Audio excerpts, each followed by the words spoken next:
Although we have already covered a MOBA on the Death of a Game series, we were a bit early and chose to feature Heroes of the Storm, a good but flawed MOBA that wasn't getting the proper support.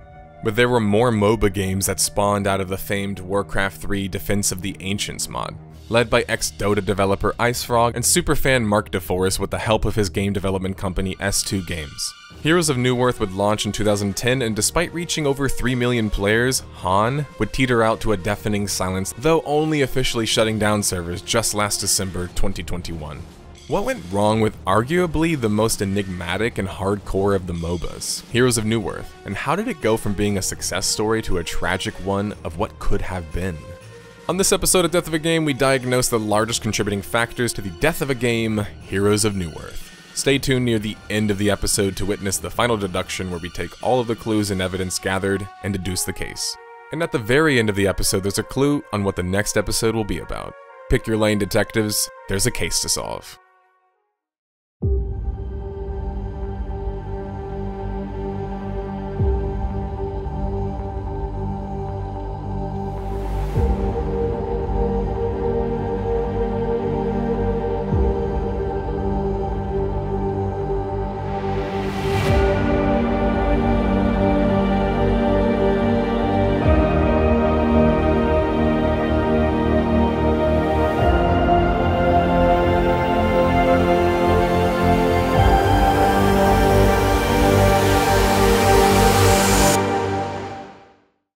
Hello everybody, I'd like to welcome our sponsor for this video. It's Geology. Geology is a 9-time award-winning men's skincare product recognized in the Men's Health, Esquire, and Ask Men Grooming Awards. With 5,000 plus 5-star reviews, Geology creates a simple, effective skincare routine customized just for you. You just click the link provided and fill out a 30-second diagnostic quiz in just a few clicks, you tell them about your skin goals, and then a team of dermatologists will design a regimen just for you to be shipped directly to your door. It's that simple. This skincare routine helps you fight acne, reduce oiliness, prevent wrinkles, combat dark or puffy under eyes. As somebody with chronic dark under eyes and dry skin, I really enjoy Geology's skincare product because it helps me feel refreshed in the morning and at night. And not only feels fresh, it smells fresh too. Head to geology.com, that's geologie.com, and take their free skincare quiz to save up to 70% on your 30-day trial. Even better, join their Geology Galaxy community for more daily tips, giveaways, and more at discord.gg/geology. Thanks again to Geology for sponsoring today's video, and back to the mystery detectives. The story of Heroes of Newerth, like with every MOBA, or multiplayer online battle arena as it's dubbed, stems from the creation of a mod in Warcraft 3, Defense of the Ancients, or simply known as Dota, in 2003. Various creators of the mod would go on to have long and storied game development careers, forming many splinter-off projects from the guts of Dota. S2 Games and CEO Mark DeForest, a massive Dota fan, would team up with Dota creator IceFrog and about 40 to 60 developers to work on a new game in the Newerth universe. S2 Games' universe previously utilized in their title Savage. Development, according to developer Alan Kashiamani, would last for a total of 34 months, 13 being spent on the engine alone. S2 Games' previous title, Savage: The Battle for Newerth, and subsequent sequel, Savage 2: A Tortured Soul, were unique titles that blended first-person shooter elements with real-time strategy elements. Savage in general as a franchise was successful and beloved by fans, but nothing that blew the doors off in terms of success quite yet. Having their hands in the Dota craze early on could prove to position themselves as a big player in the video game development space though going forward, especially with their talented development ability. S2 Games announced Heroes of Newerth September 2nd, 2009. Han was teased as a desire to create a standalone Dota, the vision of Mark DeForest. Dota that would incorporate features that DeForest felt were lacking, such as in-game voice, game archives and replay systems, a map editor with modding capabilities, and much more, all the while remaining true to what it means to be a Dota game. Han wouldn't be the only Dota competitor trying to capitalize on the immense success of Warcraft 3. Also rising from the mods community was another competitor, Riot Games and their game, League of Legends. Even early on, LOL and Han were pitted against each other. Riot's League of Legends seemed to appeal to a more casual audience, while Han was attempting to be as pure as Dota as possible, with some upgrades fitting for a true full game, and not just a mod. This video is about Han, but inevitably LOL, and another particular title will make appearances throughout, as you can probably understand. As the Dota competition started to heat up, Han and LOL were the first to strike true. Han would follow LOL, who was playable in 2009, and have an open beta playable April 1st, 2010. Riot would be boasting Dota devs Pendragon and Ginsu. S2, like Riot, was intent on getting an adaptation as soon as possible, to beat other people to the market, but sometimes being first isn't always the best thing. Meanwhile, quietly, Valve and Blizzard would be tackling legal issues in an attempt to trademark the very name Dota itself. We also know, most interestingly, a perfect clue really, that IceFrog, the aforementioned Dota dev, would quietly leave S2 Games sometime before the launch, citing lack of creative control. Valve would pick IceFrog right up, and give him and his team the budget and clout needed to easily rival any MOBA on the market. Whether or not S2 Games made a mistake letting IceFrog go, or Valve just simply poached him, was a mystery at the time, especially a mystery concerning what would happen next. But not to the many people watching in horror, or maybe just a slight bit of tongue-in-cheek laughter at the moment. Or at the very least a little smirk, right? Knowing what inevitable future was coming. Heroes of Newerth launched worldwide May 12th, 2010. The catch was, the game wasn't launching free-to-play. Yep, you heard that right. Instead, Heroes of Newerth would cost $30, making it the only MOBA at the time, and in the future kind of, to cost money and not be free. Han came with way more heroes than the competition would, and they were all rather unique and offered completely different playstyles that some were inspired by Dota from, while others took archetypes to the next level. If you're wondering why I would cover something like Han personally, besides it being a great story and relevant for the series naturally, is the hero battler aspects are quite impressive and arguably best in slot. When you watch the hero spotlights in Han, while they don't have the same personality or story background as LOL, you keep wondering when the ability explanations are going to stop. The game's heroes are incredibly in-depth and varied overall, boasting very high skill caps and a great variety of gameplay combinations. At the core, Han was very much a Dota game, where two games of players competed against each other, each team spawning on their respective side, with the goal with the use of the aid of minions to destroy the enemy's towers and base. Heroes provided different benefits and fulfilled different roles that make up a proper team composition, roles such as carry, support, ganker, or jungler. Over time, players would gain gold and experience to become more powerful over time through purchasing items and leveling up. PC Gamer would rate Han as 71 out of 100, stating that ultimately they couldn't recommend the game. Although it had a lot to offer in the way of complexity and difficulty, PC Gamer would cite the negative and unapproachable community and lack of in-game reward systems for reasons not to recommend the game. Heroes of Newerth with other critics would score an aggregate review website score of 76 out of 100 on Metacritic, which wasn't outright impressive but guaranteed there was something to work with at the very least for S2 Games. Heroes of Newerth's first major update would hit soon after launch, December 7th, 2010, dubbed Han 2.0. 2.0 would add a brand new casual gameplay mode, a revamped matchmaking system, a new map and map editor, and a better streamlined interface. This was a good attempt at helping bringing in new players, or at the very least, when they are brought in, making a transition for them more seamless. It should be noted though that Heroes of Newerth early on wasn't able to compete with the sheer word-of-mouth marketing, let alone the paid marketing, of its competitor, Riot Games. Although Han launched as the first major paid MOBA, in under a year they would be switching to a free-to-play business model in the summer of 2011. Many Han fans who were in beta felt that this was a bait and switch, and perhaps Han was always going to be free-to-play, but they just wanted to cash in first. In order to try and balance things for veterans versus new players, with the new update, the players would be reportedly put in separate queues. Han going free-to-play was imperative for the title, clearly, who was already losing the race by quite a margin to League of Legends. This was in large part due to the switch of the business model as aforementioned, which saw LOL and Dota gain many Han players who might not have ever returned. But another common reason, as explained previously, was the toxicity rampant in the Han community. If you thought putting a paywall on the game would help curb toxicity, you were sorely mistaken. Han featured some of the most toxic MOBA fans, and reasons for such were due to the game's design and those behind it.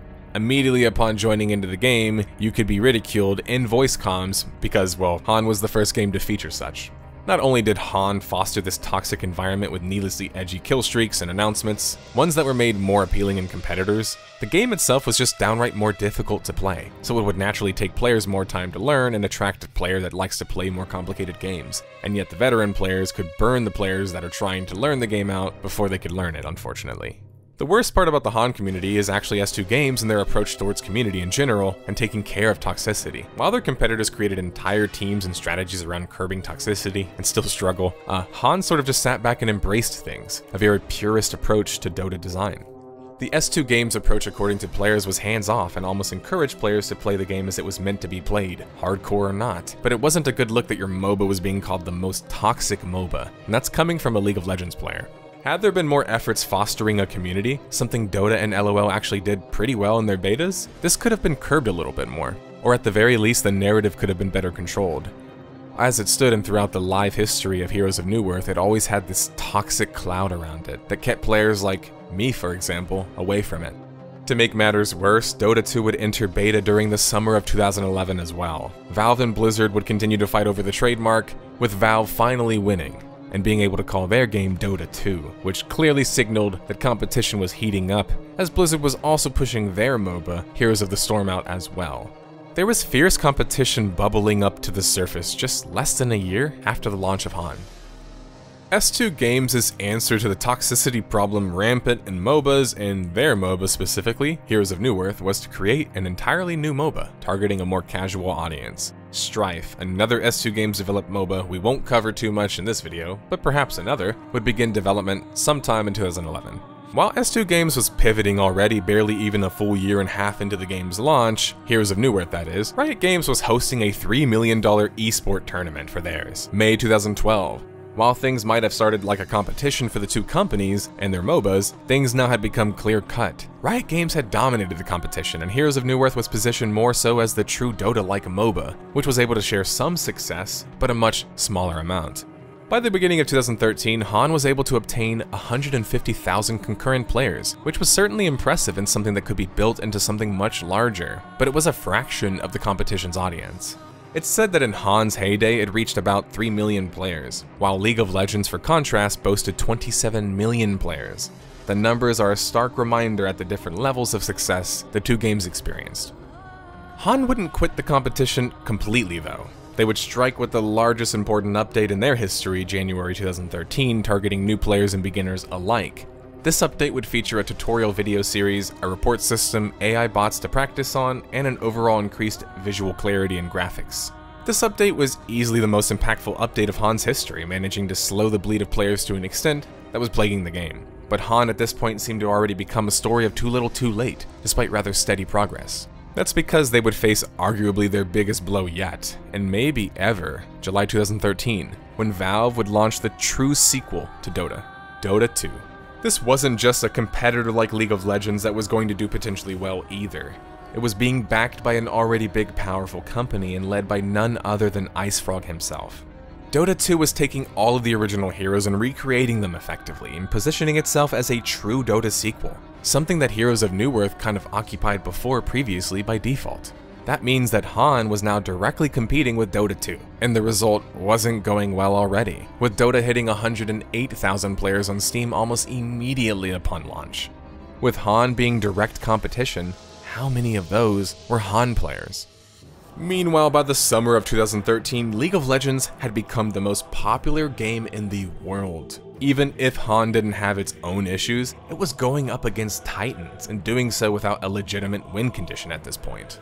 Like a platinum player who refuses to surrender when the jungle got their solo lane so fed they just roam and kill the other lanes really easily. Not that I'm being specific or anything.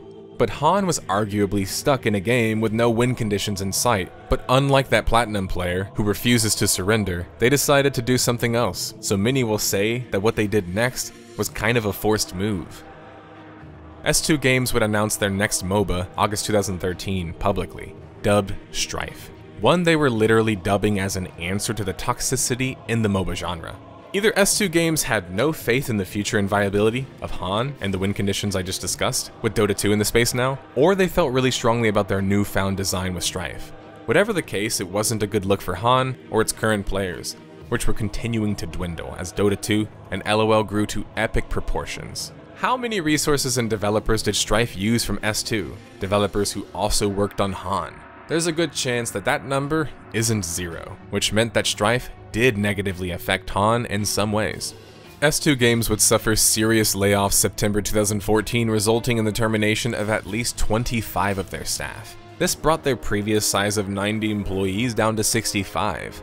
S2 Games would cite a mismanagement of staff for the reason why. I don't quite see how that makes sense when now you're developing 2 games simultaneously, which means that one of those games is getting greatly reduced in scope or workforce, and all signs at this point were pointing to Heroes of Newerth. By March 2015, Dota 2 would reach 1 million players peak on Steam, which can't be understated how impressive that is, especially since they were able to maintain it for a bit too. That's because the Steam audience isn't the only audience playing Dota 2. They have a gargantuan-sized audience in Asia and other regions as well. This is where I think a sneaky clue finds its way into the mystery detectives. Dota 2 and League of Legends seem to market heavily to Asian audiences throughout their history, whether through skins, whether through targeted market campaigns, having proper business partners, as well as just marketing a lot in general. We're talking massive billboards in Times Square, E3, massive million-dollar esport tournaments which are essentially massive marketing events, and much more. Not only was the marketing lacking for Heroes of Newerth by comparison, due to such, and an overall lack of global presence, the game was being primarily played in the Western world. And this was problematic for 2 reasons, because the majority of MOBA players are actually in the Eastern world, and the best MOBA players are also in the Eastern world. So for a more hardcore game like Heroes of Newerth, would probably do better in that market. I point to StarCraft as an example of that. Dota and LOL were able to double dip into both of these audiences. Meanwhile, Heroes of Newerth struggled to garner a meager Western audience. It's not that Han didn't have an international server or international presence, they did, they just didn't put enough money and effort into becoming more globally known as to have a proper permanence and reach into more powerful markets. It has to be mentioned that Dota and LOL put serious amounts of money and effort into making their games competitive, but also competitive in a community context, which means esport events and tournaments as well. Han might be a more competitive game than Dota and LOL, but it didn't have a more competitive scene, and because of that, Dota and LOL were able to utilize these esport competitions as massive global marketing events. Budget size could be the largest factor contributing to this because LOL was teamed up with an Asian publisher after all, Tencent, fairly early on, who's massively powerful in Asia, and Valve is, well, Valve. S2 Games, impressive developers or not, didn't have the change or the reach globally to rival these publishers, which is likely one of the largest reasons that S2 Games would do what they did next. Heroes of Newerth would be sold to a new developer, Frostburn Studios. Owned and backed by a powerful Asian publisher, Garena. Frostburn would feature many of the same developers, but most crucially would lose the face of Han, with Mark DeForest staying at S2 Games. The customer support manager Brad Bower would be taking over, which I don't know how development or design behind the scenes went, but I do kind of find it odd that they put a customer support manager in charge of things and not just a regular developer. While this could have been a move for Han to position itself to compete against these other big competitors, why was S2 Games still around and still working on Strife? This guaranteed that the real talent at S2 Games had stayed behind and was choosing to work on Strife instead of Han, which makes the change and shift feel more like getting rid of dead weight, or trying to cash out on a game that you don't see going very far anymore. Strife would launch May 2015 and would share a similar fate to Heroes of Newerth in terms of popularity, where it has this initial pop, but was unable to ultimately maintain such. A story again and video for another time. By 2018, S2 Games, off of the back of Strife's failure and them offloading Han, would shut down. Han at this point was relegated to getting minuscule updates here and there, where many people felt like after Frostburn Studios took over Han, the momentum just completely stopped and they kind of just walked in place. Dota 2 and LOL and the new arrival of Heroes of Storm by Activision Blizzard would continue to reap the benefits of the successful MOBA market on the other hand. Meanwhile, Han was relegated to those who still had a fondness for its quirks and unique heroes. Han had not just lost the race, they had been left in the dust and nearly forgotten at this point. Heroes of Newerth would continue to hobble along a few more years after, where it finally was announced to shut down December 2021, after 10 years of live. Heroes of Newerth wouldn't be the only MOBA to fall either. Strife would eventually fall as well, and Heroes of the Storm would be put on maintenance mode, signifying its death, hence why I also included it in this series. As well as Paragon and a few other MOBAs that we haven't covered or mentioned yet. The bodies were lining up around the block for League of Legends and Dota 2. Before everybody's favorite part of the video, one thing I wanted to mention that I didn't cover yet, and was a significant contribution to Han's failure as a title, was the game's poor and infrequent balance updates. This was a top complaint of many players who enjoyed the plethora of diverse heroes in Han, but didn't enjoy the hodgepodge balancing, and how long it seemingly took to fix particularly broken aspects. Balancing is a constant issue in multiplayer online games, but MOBAs suffer from them a lot due to heroes being added and dozens upon dozens of heroes existing in the game. In the case of Heroes of Newerth, over 100. With dozens of items and team compositions possible, balancing such would prove to be quite challenging.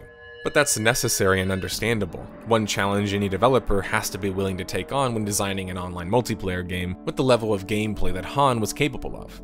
Yep, you heard that right. Sometimes it's a double-edged sword when you design a game that has so much impressive combat and deep complexity to it. It's difficult to balance that, say over a more rudimentary system like a Holy Trinity system featured in most MMOs. Now, balance can sometimes be a red herring, and people can be quick to pull the trigger on that being the reason for a game's failure too much, sometimes. But even if that isn't the case, it means that Han does a poor job of teaching players how to play the game and educating them on how it works. This is something that has been previously mentioned, and had plagued Han throughout its development.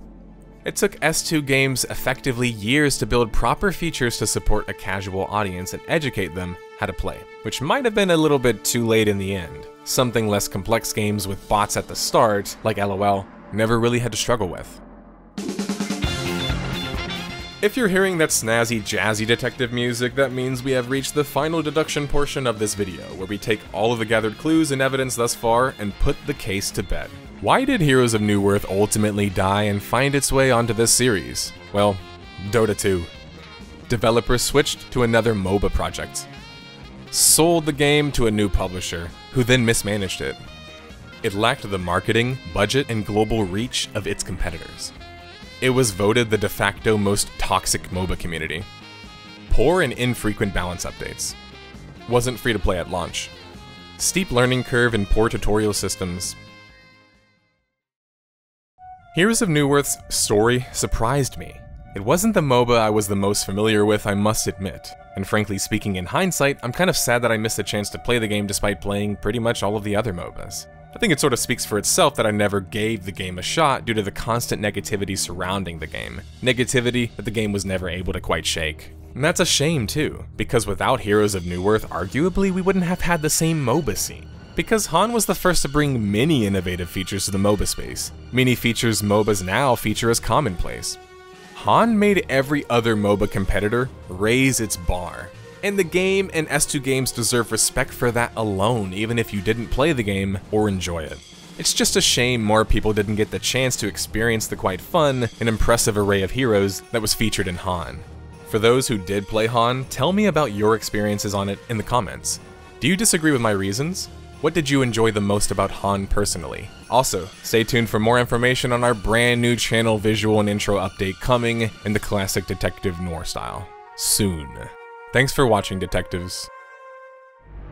The world was broken, fractured by the magic the Vow Keepers said they would protect us from.